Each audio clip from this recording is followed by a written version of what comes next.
Sebuah nasihat untuk elit-elit Partai Demokrasi Indonesia Perjuangan, bukan partai politik.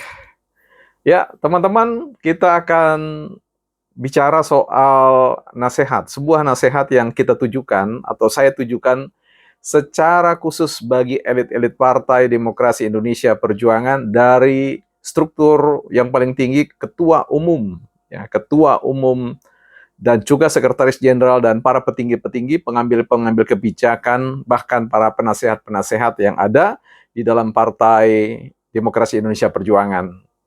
Tentu kita harus dulu menekankan siapa sebenarnya kita, siapa sebenarnya saya, sehingga harus menyampaikan sebuah nasihat. Tentu Partai Demokrasi Indonesia sudah memproklamirkan sebagai partai wong cilik, ya, partai yang mendengar suara atau aspirasi wong cilik. Nah, dalam posisi ini saya menempatkan diri sebagai wong cilik, orang kecil yang bukan berafiliasi kepada siapapun, karena itu channel ini namanya bukan partai politik. Terlebih lagi, ada pepatah yang mengatakan, berilah nasihat orang bijak, maka ia akan semakin bijak. Ajarilah orang benar, maka pengetahuannya akan bertambah. Sekali lagi saya mau ulangi, ajarilah orang bijak, nasihatilah orang bijak, maka ia akan semakin bijak. Ajarilah orang benar, maka pengetahuannya akan bertambah. Jadi saya memosisikan keberadaan para elit-elit Partai Demokrasi Indonesia Perjuangan sebagai orang yang wise, orang-orang yang bijak, orang-orang yang open-minded, yang terbuka untuk belajar dari apa yang disebut oleh Sekjen, yaitu VVIP, ya, very important person, yaitu people atau rakyat. Nah, sebagai rakyat, tentu saya ingin memberikan catatan-catatan khusus terkait dengan nasihat. Apa isi nasihatnya? Ini berkaitan dengan apa yang disebut dengan political symbol, ya, simbol politik, simbol perjuangan. Kita tahu bahwa ya benih dari kelahiran Partai Demokrasi Indonesia Perjuangan itu berakar pada perjuangan founding fathers kita, Bapak Insinyur Soekarno, yang merupakan simbol kebangkitan Indonesia, simbol perlawanan ya rakyat kita, simbol pembangunan negara kita, yang kemudian mewarisi ya itu kepada Ibu Megawati Soekarno Putri, yang kemudian menjadi dalam catatan sejarah sebagai simbol perjuangan wong cilik itu. Dan di waktu kekinian kemudian turun kepada Jokowi sebagai politik simbol atau simbol politik perlawanan atau advokasi terkait dengan kesejahteraan rakyat atau perjuangan-perjuangan orang-orang kecil di Republik ini. Pertanyaannya sekarang adalah, ketika Jokowi yang merupakan simbol orang kecil itu sudah meninggalkan atau mungkin kakinya sedang melangkah setengah keluar, ya, dan masih ada sedikit ya, pijakan kakinya pada Partai Demokrasi Perjuangan, maka yang menjadi pertanyaan menariknya adalah siapa yang kemudian akan menggantikan simbol politik itu? Apakah Ganjar Pranowo? Saya kira kita berbicara tentang apa yang disebut dengan nilai kepemimpinan. Kalau kita bicara tentang Soekarno, kita akan mengatakan Soekarno memiliki ya nilai kepemimpinan, pengaruh kepemimpinan itu 9,9 ya. Dan ketika kita bicara tentang Ibu Megawati Soekarno Putri, ya kita bisa katakan 9,9. Dan hari ini kita bicara tentang Jokowi 9,9. Pertanyaannya, Ganjar punya nilai pengaruh sebagai pemimpin berapa? Saya khawatir bahwa nilai kepemimpinan Ganjar adalah 5. Ya, angka merah. Ini merupakan angka kesukaan Ganjar.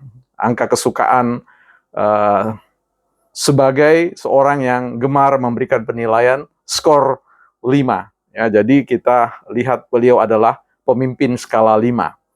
Nah, apakah ini beliau punya kapasitas atau nilai sebagai simbol perlawanan rakyat, simbol perlawanan, ya, perlawanan wong cilik? Saya sih agaknya masih melihat bahwa simbol itu belum ada pada diri beliau. Mudah-mudahan saya keliru tentang hal itu. Tetapi kalau berbicara tentang simbol perlawanan, ya, simbol perjuangan wong cilik, saya lebih melihat pada diri ya Gibran dan pada diri Prabowo. Prabowo kita tahu ya, sejak Prabowo bukan orang baru dalam Partai Demokrasi Indonesia Perjuangan, selalu bersama-sama. Bahkan ketika mengusung ya Jokowi sebagai seorang gubernur ya. Ini penting untuk dicatat. Bahkan Prabowo sendiri pernah tandem berpasangan dengan Ibu Megawati dalam rangka kontestasi presiden dan cawapres. Dan kemudian kalah. Tetapi kemudian Prabowo ikut berkontestasi 2 kali untuk capres dan dia juga kalah. Tetapi kalau kita lihat angka dukungan yang diberikan oleh rakyat, oleh publik, oleh konstituen, itu adalah angka yang sangat tinggi, 40-an% ke atas, 46 dan seterusnya. Itu merupakan sebuah catatan bahwa Prabowo merupakan simbol, salah satu simbol wong cilik, simbol orang kebanyakan, simbol grassroots. Nah, ketika Jokowi, Gibran, dan Prabowo kemudian menjadi satu kekuatan, berkolaborasi, berelaborasi, ya, maka jelas sekali nilai ya kepemimpinan Prabowo dan Gibran serta Jokowi telah menjelma sebuah kekuatan perlawanan rakyat. Bukan hanya untuk perlawanan tentang hal-hal di luar ya eksistensi partai PDIP sendiri, tetapi juga ya berhadap-hadapan face to face, ya, head to head kepada Partai Demokrasi Indonesia Perjuangan. Nah, apa yang kemudian bisa direnungkan? Partai Demokrasi Perjuangan Indonesia perlu melihat ke depan, masa depan, tentang pentingnya kaderisasi simbol-simbol politik perlawanan rakyat yang sungguh-sungguh secara real, bukan secara imajinatif, ya, didukung oleh rakyat biasa. Karena itu, dalam kontestasi ini, saya harus mengatakan bahwa rakyat yang sesungguhnya sedang bergerak bersama dengan Prabowo dan Gibran dan Jokowi, saya kira. Ini bukan sebuah semacam buzzer atau influencer yang kemudian disewa atau apapun namanya untuk memenangkan Prabowo. Tetapi ini berbicara dari hati yang paling dalam, sebagai orang yang ikut mengamati perkembangan politik di Indonesia, sekalipun selama ini saya diam, tetapi kali ini saya muncul untuk menyuarakan apa yang harus saya sampaikan. Dan tentu saya yakin suara yang saya sampaikan ini adalah suara yang disampaikan kepada orang yang bijak, para elit yang bijak dan open-minded, terbuka untuk kritik, terbuka untuk masukan-masukan, untuk maksud bahwa Partai Demokrasi Indonesia Perjuangan kembali ke posisi, kembali kepada pencapaian atau capaian-capaian terbaik sebagai salah satu partai yang memang secara jiwa, secara ruh memang merupakan representasi dari partai wong cilik, bukan partai politik.